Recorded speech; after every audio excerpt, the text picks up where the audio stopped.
Havel, the owner of the local inn, I assume? That I am. How can I help you?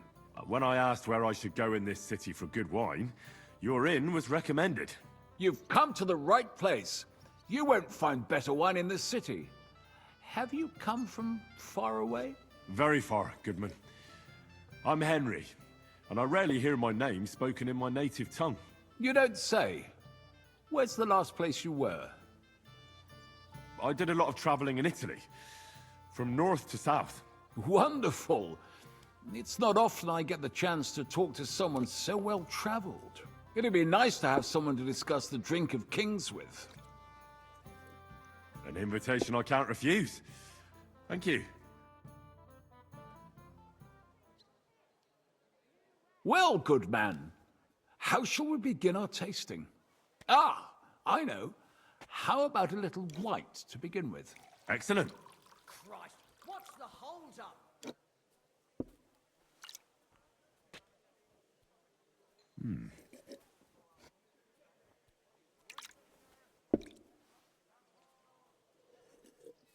So, what do you say to that? Tankard of ale, thanks.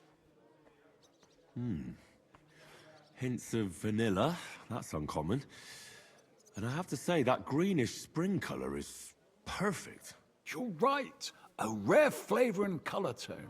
It's essentially a lighter wine. I like it because it's suitable for many occasions. When I don't know what to serve, I pull out a Moravian white. My father-in-law loves it. He'll be a blessed 70 years old this year, so I'm giving him a few casks to make his old age a little merrier. That's very kind of you. There's nothing but misers in this town. They wouldn't think twice about taking their own mother's last piece of bread. I'm not like that. Do I have money? Of course. But I don't hoard it. I try to make people around me happy. And you're treating me to this wine. You're a real Samaritan, and like it says in the Bible. You give drink to the thirsty. Anyway, let's have a cup of something else. My thoughts exactly. What shall we... Ah, I know. Let's have some red. How about a young Blaufränkisch from Austria? Or as we call it in Bohemia, Blue Frankovka. From you, Goodman, anything. Pour away.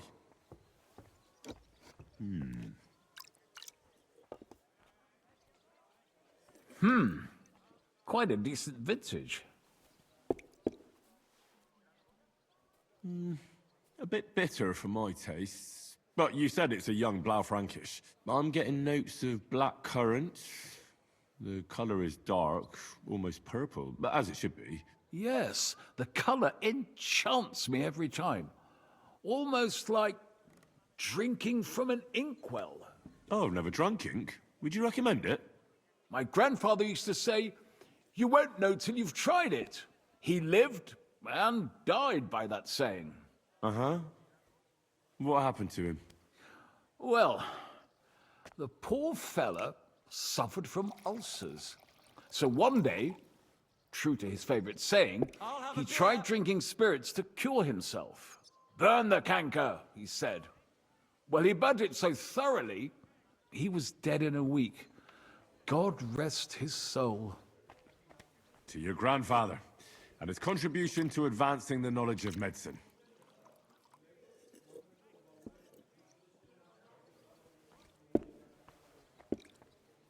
Tell me, good man, what's regarded in your country as the most prized Italian wine?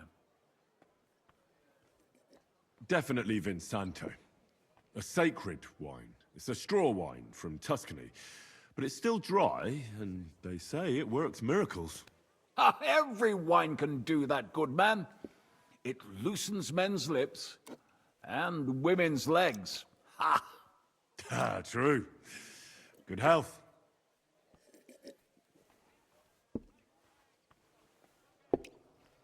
Well then, let's move on to the next one. After all that quality stuff, let's refresh ourselves with something simpler. Would you like a Hippocras? Certainly. The better ones will go straight to our heads. And I'll admit, I do like it from time to time. Nothing to be ashamed of. It's not easy to make a good hippocras. Mine has an unusual ingredient in it. Let's see if you can tell what it is.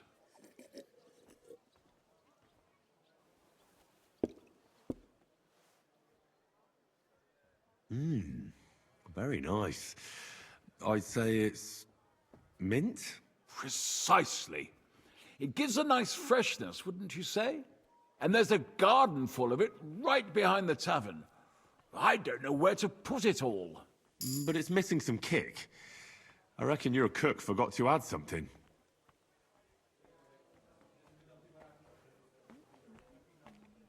Ginger. It's missing ginger. But of course. The cook told me they didn't have any at the market. You have a refined tongue, good man. I'll give you that. After that hippocras, we should have something more high class. I've got a rare Hungarian wine from Eger. Very strong and very sweet. Bring it on. This is no time for weak wine. My thoughts exactly.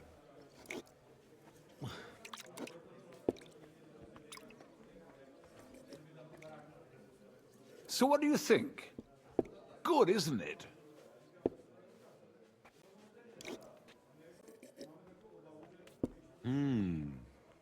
Very good and very red. Besides that, it has a sort of raised taste at the end of the tongue. Raised taste? What do you mean? It's hard to explain, but it really is very red. As anyone can see at first glance. What will you tell me next? That the sky is blue? And isn't it? I drank this particular wine from Eger at a banquet held to celebrate the new city council. Hungarian government, Hungarian wine, and Hungarian delicacies.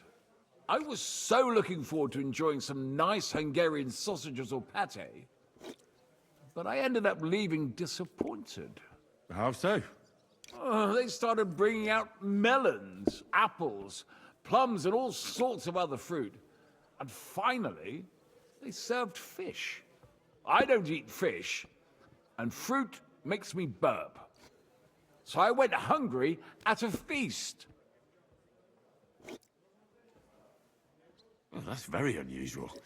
Fruit, fish, and red wine. Maybe it's some sort of Hungarian custom. I was so disappointed that I wanted to make myself something at home to get rid of the taste.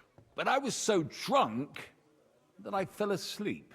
The housekeeper woke me up, and what can I tell you? The porridge was charcoal.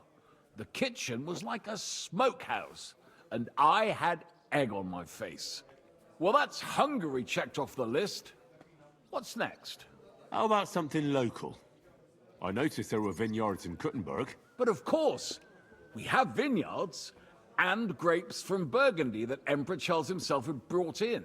The local vintners grow some fine grapes, but they're still learning everything that comes after that.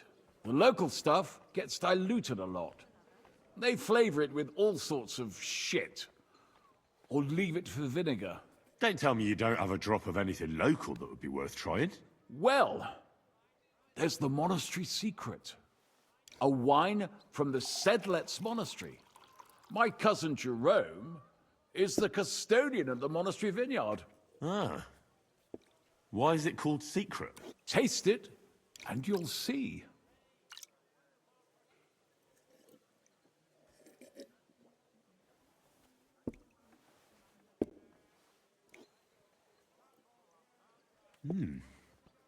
Interesting. There's no trace of any flavor that shouldn't be there. Neither honey nor spices. Just the pure taste of wine. But there is something to it. Something I don't recognize. That's it, good man. Is that the secret? Exactly. The monks add a secret ingredient to the wine. A secret ingredient? How do you know that? Like I said, my cousin Jerome is the custodian of the monastery vineyard, and I handle their supply. Sometimes I bring food for the workers, new barrels, tools and the like. And from time to time, I bring them a sealed crate, which innkeeper, smells that beer. peculiar. Jerome didn't want to tell me what's in it. But when I insisted, he told me it's some kind of incense they burn in the barrels. Really? I've never heard of such a thing. Neither have I. But like I said, the chest was sealed and the whole thing is shrouded in secrecy. A real monastery secret. What should we drink next? I'm glad you like my wine. But that's enough tasting for today.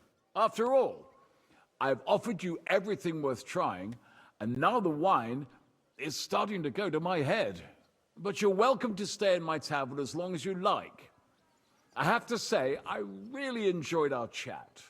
It's rare to meet someone who really understands wine. I enjoyed your company a lot too.